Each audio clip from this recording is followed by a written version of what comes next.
Hey Amy, how you doing today? I'm great. Thank you so much, Kayo. Great to see you. Great to see you. How's your day been so far? I'm just starting it.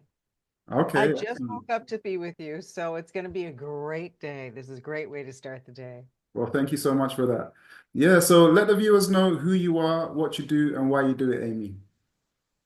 I am Amy Culler. I've been named the best intimacy coach because I offer real solutions for men regarding intimacy, sex, tantra, relationships, and life. And I do it because I became the help that I needed for my own husband and our relationship that I could not find. Okay, And okay. I've been doing this over 20 years. So this is my thing. Hmm. Excellent, excellent. So looking back at your own journey, like when you think about like what got you into that, what was that process like for you? And what was that moment where you felt like this is what you want to do going forward? My my husband had intimacy issues. He had had prostate cancer even before I met him. And I was like, oh, we'll figure it out, which is what most people think. And then we got married and then we went to try to figure it out, but we couldn't find the solutions. We couldn't find anybody who could help him. We went to traditional therapy. Talking isn't going to help with intimacy skills or sexual confidence. We went to the best sex doctors in the world. We flew to find the best sex doctors. My husband, we could do that. And again, they were talking about pills, pumps, and injections, and those are not solutions. He's not broken. Right, They're talking about surgeries. I'm like, leave my husband alone. He's fine. I married him just as he is. So there's nobody. So I've been helping people with that. And then I studied therapy. I became a couples therapist, a sex therapist. I studied somatics, but nobody was really addressing intimacy in a relationship. And that's the reason we get into a relationship is to feel loved and to make love. But we get right. into a relationship and we still keep doing the same thing we were doing when we weren't in a relationship. So I wanted to get in a relationship and then say, ooh, now that we're in a relationship, we can do this. So Right. that's what I do. And since I've been helping men for so long, I use a sports theme so that it makes sense for men. This is what it is to commit to a team, to a partnership, to grow no matter what. And it works. Excellent, Hmm. excellent. So, you speak about like intimacy and that being the issue that you wanted to solve. But when we look at like intimacy, often there are like things behind that and issues behind that that lead up to like intimacy being a problem. So, like when you look at your own situation, would you say there were other struggles that you had in your relationship or previous relationships that you've had that kind of led to you wanting to figure out how to better maneuver in that relationship in order to get better intimacy from your partner or your husband. Yes. For me, I've always been super confident and super comfortable. And I could tell that my husband had anxiety. He had had some past trauma. And I've always been the person that people come to talk to about their intimacy issues, their sex questions. I've always been that person. And what I learned by studying even attachment theories is that everybody has anxiety when it comes to being in an intimate situation. And they should, because intimacy means vulnerability. It's Right, and so if you're not feeling a little bit uncomfortable, a little bit anxious, crossing your out of your comfort zone just a little bit, you're doing it wrong. right, right, right, Yeah. So, and what I realized is, is that, you know, a man has anxiety about being emotionally close because that's his weakness, and women can have anxiety, and I'm just, categorizing about physical uh, intimacy. Men need to feel emotionally safe. You don't want to go to him and say, "Can we talk?" And if you go straight to her and going, "Can we have sex?" It's like they're both crossing that line. So we need places where we can feel safe. This is a practice. right, Hmm. right. So, But everybody, yeah. yeah, go ahead, go ahead. Everybody has some anxiety about intimacy. Everybody needs help in intimacy. That's what I've learned. Right, right, right. So, like when you talk about like your husband having like anxiety and that being some of the issues that affected the intimacy, anxiety is like an energy. Would you say his anxiety affected your anxiety or gave you anxiety in return? Or how was that situation like when you was noticing his anxiety for you? Uh, I will share. I wrote a book called The Huddle. I've done a lot of research on hormones and vibration and how we synchronize and affect each other. So I work with the sound called the huddle, because when somebody is anxious, it's actually a setting on their nervous system, and your nervous system vibrates. So when somebody has anxiety, it's vibrating at a level that releases a certain hormone called adrenaline and other, uh, drops in serotonin. So when you're having anxiety, it affects your hormones. Right, When you are with your partner, and whatever their hormones are is going to affect your hormones. Whenever you're around somebody whose nervous system is triggered or tight, you can feel it. So that is that is how we affect each other.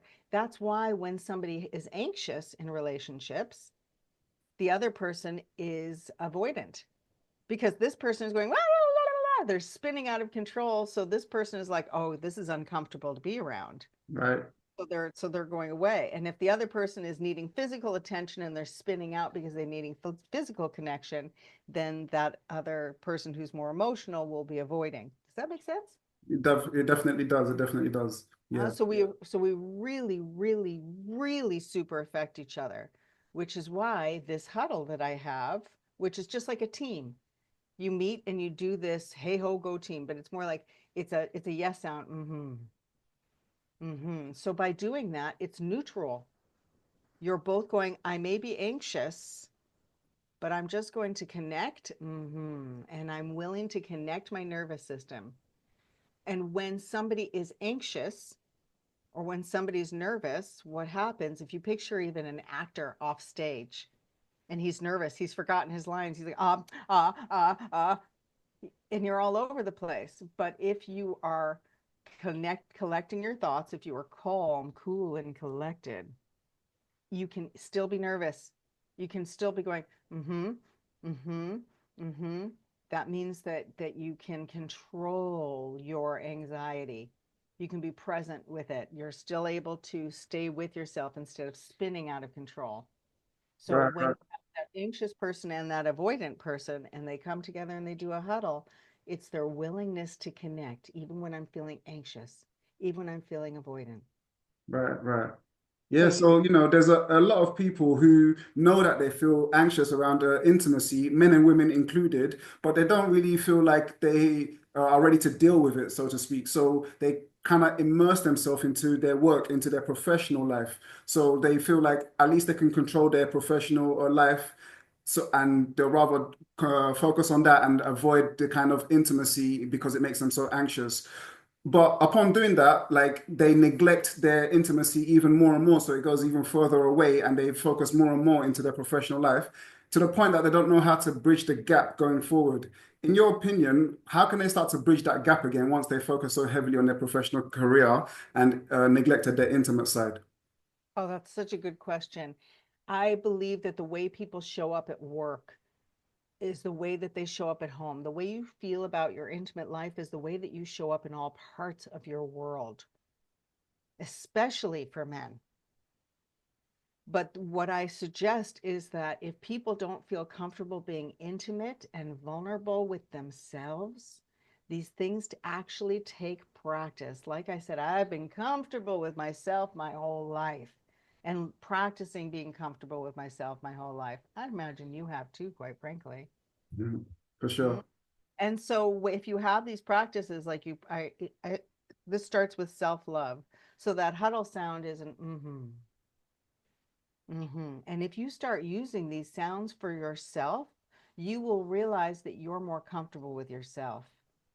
hmm And these practices allow you to deal with it. So if you're at work and you're making these sounds, then you're practicing being present and connected. Then you're practicing so that when you're connected with somebody emotionally or physically, you're not so overly excited or so anxious that you can't be present. Right, right, Yeah, so being present and not worrying about what somebody's thinking about you is the biggest test of all in life. right, In life. So the best sound for that is this huddle sound where you're going, because it's about accepting yourself as you are at your age, at your weight, with the mistakes that you make at work. That same person who's anxious, so they're overworking, what happens with them is that as soon as they make a mistake or they feel seen as imperfect at work, they will again retreat and feel anxious. But if instead you can, anytime that you're feeling triggered or anxious, put a palm on your chest, and immediately my first reaction, anytime I feel my nervous system, this is based on science, nervous system, anytime I feel my nervous system start to go, or anybody around me go, because we're affected by each other, I put right, a palm on my chest. I've been practicing this a long time, and so have my clients. Put a palm on my chest and I go, oh, because this means I can feel myself. I'm here. I'm not spinning out in my brain. This makes the right, mind body connection. And then if you can deal with it at work, if you can deal with that anxiety and go, okay, I can be here with you. I'm not taking this personally. I can hear you. I can grow from this. Then you can start to have those tools in all parts of your life. right, for So, sure, for sure. You know, like also, I was going to mention about people that tend to have trust issues within relationships because some people, before they were able to get into a relationship, they had to go through a process of building trust. And they kind of find someone that they found that they trusted in the relationship and they were no longer anxious and things were great. But relationships don't always work out. So, in some instances, once that relationship doesn't work out, they don't know how to rebuild that kind of trust because it was so like particular to that person, and now they kind of isolate themselves and they don't know how to start kind of dating again and getting involved with people again. In your opinion, how could people like that start to regain that kind of trust with other people when they've kind of invested it so heavily into one person and now they've isolated themselves? hmm, great question. Trust is something, again, that comes from knowing yourself, and trust is consistency. So, and consistent, another word for trust is consistency. And consistency is also another word for love. So, when you do this huddle, you will find that you can't do it with somebody that you don't trust. So, first, you're building trust with yourself. And part of why this works is because it vibrates your vagus nerve, which gives you access to the information of all of your body. So, you start to trust yourself. You start to go, something's unusual about this. And usually, with those positions of trust in the past, a lot of it has to do with self forgiveness. You knew that there wasn't a trust there, you knew that there wasn't a this. Also, trust is also comes from hormonal connection. We smell something familiar, so we trust it. Sometimes we give trust to something because uh, I'm thinking of one of my clients who trusted their partner. She trusted him because she met him through somebody. Right. So she transferred trust Mhm. because we want to love someone. We want to trust somebody. But if the person that you trust the most is yourself, then you can look at whoever that other person is and learn to trust them. So this is the way I say you build trust. When you're with them, use those sounds. See if you can get comfortable using those sounds. If you don't feel like you can trust them to even receive those sounds or make them back, then that's where that trust comes from, where you're both going, oh, where Right, that energy goes both ways. right, hmm right, right, And then when you're connecting with somebody on a date, what happens is so often we're looking to say if we have chemistry because we think we trust our chemistry, but our body tells us all kinds of things in chemistry that aren't true. Our body will tell us that candy is good for us because it tastes so good. and we think it makes us happy. So that's not always true about our body giving us the hormones that are correct. So you want to sit with it first. You want to be able to see if you can, this is how you build trust. You want to see if you can open your ears and hear them Right, without having to close your mind. Then you want to see if you can share a feeling and see if it's received and see if you can feel their feelings so that you're opening your heart. right, right, Only then, when you feel safe in your mind that you can share a thought without having it stopped, and that you can share a feeling without having somebody going, oh, no, you're wrong, or stop that, don't cry. Only then can you open your body. right. You know, like sometimes though, like people that feel like their has been betrayed, they'd rather, like we were mentioning, trust in themselves and themselves like predominantly, right? So when they look at relationships going forward, they start to look at different types of relationships and relationship dynamics. They start to look at things like non-monogamy as opposed to monogamy, because they feel like they can have more trust in themselves in that way without necessarily having a trust too much into another person, so to speak. So, within that context, what is your view on monogamy versus non-monogamy as a relationship dynamic? Uh, we do not build trust in non-monogamy, and you certainly don't build trust with yourself because you are always guessing and always second guessing and thinking about what other people are doing, period. The way I see trust is building like a team. So I see a relationship as an intimacy team. You are on a team. Intimacy is your practice, like being on part of a football team. Right, So if you are part of a football team, and your partner is playing with this team and that team and this team and that team, then you as a person now feel like you are competing and you are comparing. The way you build trust, and I pulled out my book because the forward to my book was written by my husband. And he even said this would build trust. And lots of my couples, I work with a lot of people who've dealt with betrayal in the past, or even have dealt with betrayal in their relationship, and they come to me right as it happens, or it's happened 10 years ago and they've been just living in the doghouse ever since. The way that you build trust is that you get together every morning and you choose each other with a huddle. I'm here. I'm okay. I'm willing. I choose you. That's what a team does. I choose you. And you connect every day. It's 3 breaths, and it builds trust. And part of the reason why it builds trust is because if you go with your partner, you can feel it. So if you're going one day and the next day they're going you're like, oh, right, exactly. You don't have to talk about it. These little, you synchronize so you can feel when they're off. And not everything needs to be talked about. Sometimes they're just in a bad mood and you can tell what mood they're in. Sometimes people have waves of hormones that send them on moods. They have moody days, they have angry days, they have stay the fuck away from me days. Oops, sorry. all right, that's all right. But we have those, and you can feel when your partner is like that. That's how you build trust, is by learning each other's signals and cues.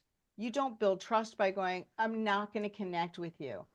Then you are never building your trust with somebody, and you will always feel like nobody's there for you.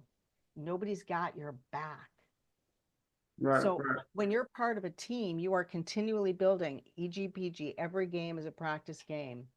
So what I want men to do is what I feel is especially for women, is that women have this weird thing. We expect that we're going to get into a relationship with a man and he's suddenly going to know how to do relational sex. It's crazy.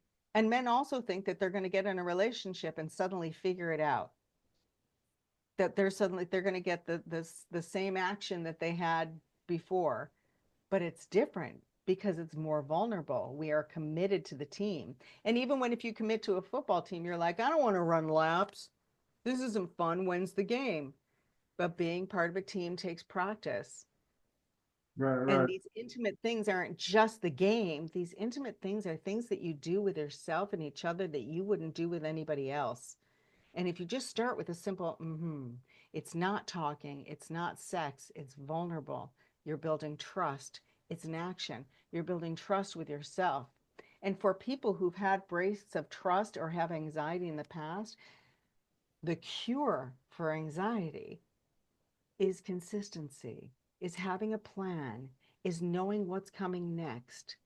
So if you're constantly throwing yourself into different situations, you might have an addiction to anxiety. But And people look, do have but that. Hmm? like, some people would say like when non-monogamy is ethical, like you can build trust because like everybody's like, and you can build a team. It can be like a team because everybody's open with each other about the situation. So what would you say to that? What I would say to that is sometimes people think of variety as many partners. Right, That's not right. what variety is. Okay, Variety is when you're a part of that football team. You're not looking, going, I want to play something different. Let me try that team. Let me try that team. Variety is when you go, you're my team. Let's try that hard move. Let's up our levels and explore in different ways. That's when you're going deep. That's when you are ethical. When you are, I have, so when people are non monogamous, or I would recommend when I look at people and go, this makes sense, is for that couple who's had a great intimate sex life. They've explored everything together. They're like, we've been together for 30 years. Let's expand. Let's go try things. But even then, what I suggest for couples is a shared erotic experience. Go share somebody, go share these experiences. When you're having separate experiences, you're having a break in your team. You're not sharing erotic, you're not sharing intimate pleasure. So even when you're getting together, you're doing the same moves. Oh, this is that person that I do this with. Oh, this is that person I do this with, which means you're not growing with your partner. right, right, You're not right. even giving Okay. them a chance. So I have a program called the Intimacy Game Plan where people don't get stuck. Right, They right, right. actually try all these things and they're totally different. They're the moves you think you're supposed to know. We're all looking for somebody who's going to know something or do something different. This is how you get skills better and better of giving and receiving. For that anxious person, they're anxious to receive love. I have so much love to give. I'm showing up in my loveness. Everybody has a hard time receiving love and a harder time receiving pleasure. So in my world, I've redefined sex as pleasure because people are just thinking that of sex as poking, of getting in, getting off, but pleasure, exploring pleasure is endless, and it's the most vulnerable thing you can do is share your pleasure. Even if you're going, how's your dinner? So good. It's Right. more vulnerable to do that than to go, ooh, this is cold, waiter. Right, Mm-hmm. right. Like for people that are monogamous now, people that, they've chosen monogamy as the life that they want to live, sometimes there can still be jealousy within that, where one partner is always accusing the other partner that, oh, you're looking at this person. Oh, I think you've been talking to this person. And the partner that's been accused starts to get frustrated that, like, I'm not doing these things and I constantly get accused of doing these things. Maybe I should do these things. So, in your opinion, how can the partner that's being accused all the time start to deal with like these accusations, and how can the person that's always accusing start to deal with their jealousy? I'm so glad you asked. What I train my people to hear, what I train I'm going to say men to hear, so that when she's going, you're looking at all these women, you're doing all this, why are you talking to this? Or even if it's the reverse, you know, her, why are you looking at all these men? Why are you talking? If somebody's feeling jealous, what they're actually saying is, I'm not feeling secure. I'm not feeling chosen. I'm not feeling like I'm at the top of your chart. So what he or that person should do, rather than feel like they're going, oh, I'm not, I swear I'm not. We can't feel that. That's not an answer. I'm not, remember? Mm-hmm, mm-hmm. So what I train, because I have this all the time, especially because I'm dealing with people who've had intimacy issues or infidelity or been, cheating online or that type of stuff, is I literally say, look at her, look at him, and hear, oh, they need security. Go give them that huddle, because that huddle says, I choose you. I get it. I'm not. I'm right here. Right. And also, sometimes somebody is doing that, complaining, because what they're really saying is, you're looking at your phone and I want you to look at me. So, when you have a tool like this huddle, when you have an intimacy game plan, you know what to do in these situations. That's what I'm training people to do.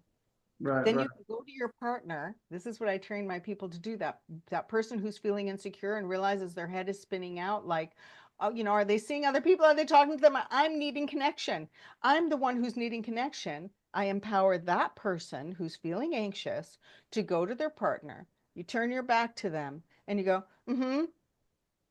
And your partner knows to hold you from behind and just go, mm-hmm. You're reassuring them without words. Words complicate our brain. As soon as somebody says, I love you, no, I'm not, we have a little voice, everybody has it, in our head saying, that's not true. If you chose me, if you really loved me, you'd be here ripping my clothes off. If you really loved me, then you would. We have all those voices. But if you're holding somebody and you're going, we don't have a voice to combat that in our head, because Right. that's Right. the language of the heart. That's Right. our heart. That's our body. That's our truth. Right. So Right. that's how you combat that person who's complaining about other partners. Right. But like sometimes, there's truth to the jealousy because sometimes infidelity has actually happened in a relationship. And when someone has cheated on their partner, they don't always come out and let their partner know, and they start to carry around a sense of guilt about what they've done.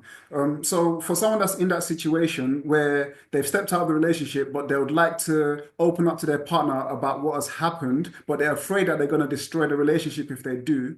In what ways, in your opinion, can they open up this conversation and put everything on the table without destroying the relationship completely, if possible? You cannot. If you stepped out of your relationship and you did something that's going to hurt your relationship or hurt your partner so badly, it is your responsibility to keep that inside. I have heard from so many people who say, well, I just needed to get that off my chest, and crush someone's life in reality. The reason that you had that break was because there was a break in the intimacy. First, I get people into connection, and then connect and connect and connect. If you need to share that thing that you did so that you can feel free, so that you can move forward with trust, that's not how you do it. If that's the break that you did, then it's your responsibility to carry that as a pearl in your soul, as something that you did, and carry it for your life. It's not your job to get it off your chest and to put it on someone else's chest. And the phrase of putting it on your chest and getting off your chest is actually referring to your heart. So because you have hurt yourself, or because you've explored something that you shouldn't, you're going to literally break someone's heart. And I talk about that. It's part of why I do my work. Broken heart syndrome is a killer for women and men. Right, Women die of broken hearts, broken actual heart attacks. Men have broken hearts and hurt them, self-harm. It's very important to me to do this work for that reason. right, So when you have a truth that you need to share with somebody else, I have a whole system for doing it. I need you to hear me. I have a truth I need to share, blah, blah, blah. But if you're sharing a truth because, oh, wow, I feel better, I got that off, that's not your confessional, honey. Your partner is not your confessional. If you've gone out and played with another team, then you come home and you put your uniform on and you commit to this team. You huddle every day. You rebuild that connection. You rebuild that trust with yourself, and you forgive yourself. Forgiveness has to start with yourself. You don't go to your partner and say, I've done something horrible, forgive me. Forgiveness comes with yourself. Mm-hmm. And that partner who has that feeling that something was wrong, something happened, something was wrong, They're trusting their instinct. So don't tell them, no, no, no, nothing happened. You just keep huddling and going, I'm right here. I'm right here. I had a sideways. I flew off the things. I had a mood. I'm back. I'm back. I'm 100% committed. And I see people do it all the time because they go, oh my God, that thing threw me out. It creates so much emotional havoc in my head. And I say the same for non-monogamous relationships. How are you getting anything done in your life? If all you're doing is constantly negotiating the safety bounds of physical and emotional intimacy, it's hard enough to do that with one team. Excellent, excellent. Well, Amy, it's been great speaking with you. Unfortunately, we've run out of time. Thank you so much for coming on. Thank you for everything that you've shared. Where could people find you, find out more about you, and find out more about what you do? Amy Color, like red, yellow, blue, but American. There's no U in me. So amycolor.com. And you can check out my intimacy game plan. I have modules coming up for men to help and women to help them deal with anxiety. Here's how you connect to yourself. Um, all kinds of programs, podcasts, YouTube, Instagram is a great place to find me. Yeah. Excellent, And excellent. if you And want for to succeed as a relationship, you got to have an intimacy game plan. Right, right, right. And for the viewers, all of that information will be in the description so you can get in touch with Amy and find out more about what she does. Once again, Amy, thank you so much for coming on. Any final words before we wrap up? Thank you so much for having me. I want You're welcome. everybody to just huddle and feel here, okay, and willing to be with themselves and each other. Excellent. Thank you, Amy. Thank you.